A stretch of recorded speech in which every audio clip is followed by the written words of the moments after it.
प्रिय छात्रों, कक्षा 9th संस्कृत विषय में आज हमारा अंतिम अध्याय जो है 12वां वांग मनः प्राण स्वरूप, अर्थात वाणी, मन और प्राण का स्वरूप जो है, वाणी, मन और प्राण का स्वरूप बताया गया है। ठीक है ना, बताया गया है वाणी, मन, प्राण, इन तीनों का स्वरूप। तो सबसे पहले हम इसका पाठ परिचय देखेंगे। प्रस्तुत पाठ छांदोग्य उपनिषद के 6ठे अध्याय के 5म खंड पर आधारित है। यह जो पाठ है आपका, ये हमारे उपनिषद जो है, उपनिषदों में एक उपनिषद है जिसका नाम है छांदोग्य उपनिषद, और छांदोग्य उपनिषद का जो 6ठा अध्याय है उसका 5वां खंड उस पर आधारित है। ठीक है, यह उपनिषद सामवेद की कोथुम शाखा से संबंध है। सामवेद है और सामवेद में से ये उपनिषद लिया गया है, और उसकी एक शाखा है कोथुम शाखा से इसका संबंध है। इस उपनिषद में 8 अध्याय हैं। इम्पोर्टेंट बातें हैं। कौन से उपनिषद में? छांदोग्य उपनिषद में 8 अध्याय हैं जो 154 खंडों में विभक्त है। 154 खंडों में विभक्त है। इनमें अनेक रोचक कथाओं, अनेक रोचक कहानियों द्वारा दार्शनिक विषयों को स्पष्ट किया गया है। दार्शनिक विषय अर्थात जो हमारे तत्ववेता हुए हैं, उनके जो विषय हैं उनको कहते हैं दार्शनिक विषय, उनके बारे में स्पष्ट किया गया है।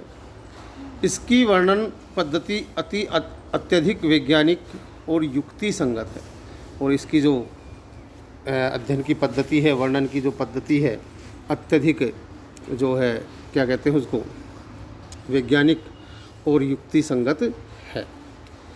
इसमें आत्मज्ञान के साथ साथ उपयोगी कार्यों और उपासनाओं का सम्यक यानी भली भांति वर्णन किया गया है। उपयोगी कार्य और उपासना, इनका भली भांति वर्णन हुआ है। इसके 6ठे अध्याय में कुल 16 खंड है, जिनमें तत्वम असि, वह तुम हो, तत्वम असि का अर्थ हो जाएगा वह तुम हो, का विस्तार से विवेचन किया गया है। इसके 5म खंड में, 5वां जो खंड है इसका, उसमें मन, प्राण एवं वाणी, वाक यानी वाणी के संदर्भ में रोचक विवरण प्रस्तुत किया गया है।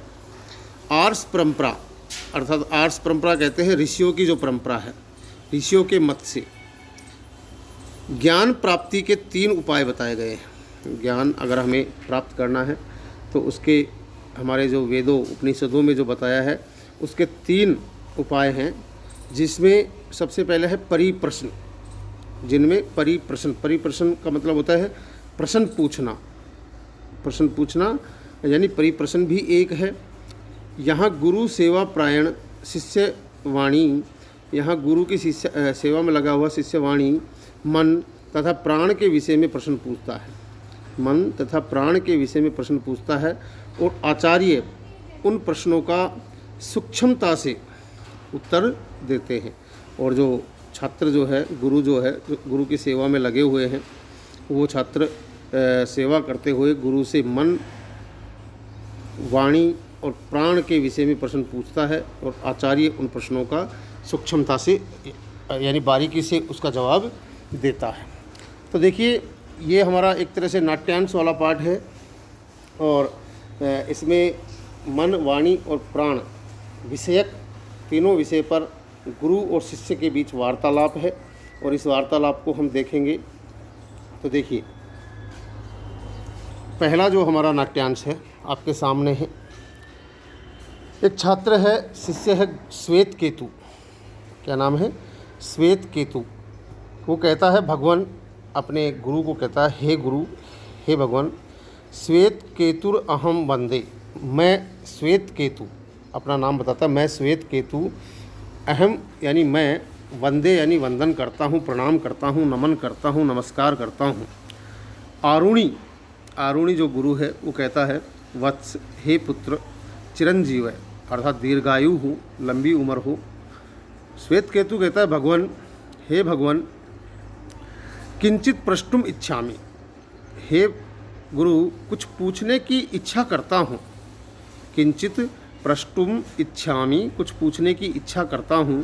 तो आरुणि कहता है वत्स किम अधः त्वया प्रष्टव्यम अस्ति, कि हे पुत्र तुम्हारे द्वारा आज क्या पूछा जाना है, अर्थात क्या पूछना चाहते हैं। तो श्वेत केतु कहता है भगवान, हे भगवान, ज्ञातुम इच्छामि यत् किम इदम मने, हे गुरुजी जानना चाहता हूँ कि, ज्ञातुम इच्छामि जानना चाहता हूँ, यत् कि किम इदम मने, कि यह मन क्या है, यह मन क्या है। तो आरुणि कहता है जो उसका गुरु है, वत्स, हे पुत्र, अशीतस्य अन्नस्य यो अनिष्ट है तत्मने, अर्थात अशीतस्य अन्नस्य, अन्न का जो अंतिम भाग होता है, अन्न का जो अंतिम भाग, देखिए कोई भी अन्न ले लीजिए, गेहूँ, जो ज्वार, हमारा जो भी अन्न है उसका सबसे अंतिम हिस्सा जो होता है, यो अनिष्ट जो बचता है, तत् मने वह मन है। तो श्वेत केतु कहता है कश्चन प्राण, और प्राण क्या है। तो आरुणि कहता है पीतानाम अपाम यो अनिष्ट स प्राण, और जल यानी पीने योग्य जो वस्तु होती हैं उसको पीने के बाद जो बचता है, जो हिस्सा बचता है, स प्राण है, वह प्राण होता है। तो श्वेत केतु फिर कहता है भगवान का इयम वाक्य है, कि हे गुरु यह वाणी क्या है। तो वत्स, आरुणि कहता है हे पुत्र, अशीतस्य तेजः यो अनिष्ट स वाक्, अर्थात प्रकाश का जो अंतिम हिस्सा होता है, तेज का जो अंतिम हिस्सा बचता है, यो अनिष्ट जो बचता है, सा वाक् वह वाणी है। और सौम्य, हे मित्र, मन अन्नमयम, मन जो है अन्न के समान होता है, प्राण आपोमयम अर्थात जल के समान होता है, वाक वाणी जो है तेजोमयी, तेज के समान होती है। इति अपि अवर्ध्यताम, इन सबको भी अवर्ध्यताम पढ़ना चाहिए, जानना चाहिए। तो ये इसका पहला आपका नाट्यांश था, और अभी और भी 2 नाट्यांश इसके शेष हैं जो हम कल के वीडियो में पढ़ेंगे। आज के लिए इतना ही, धन्यवाद।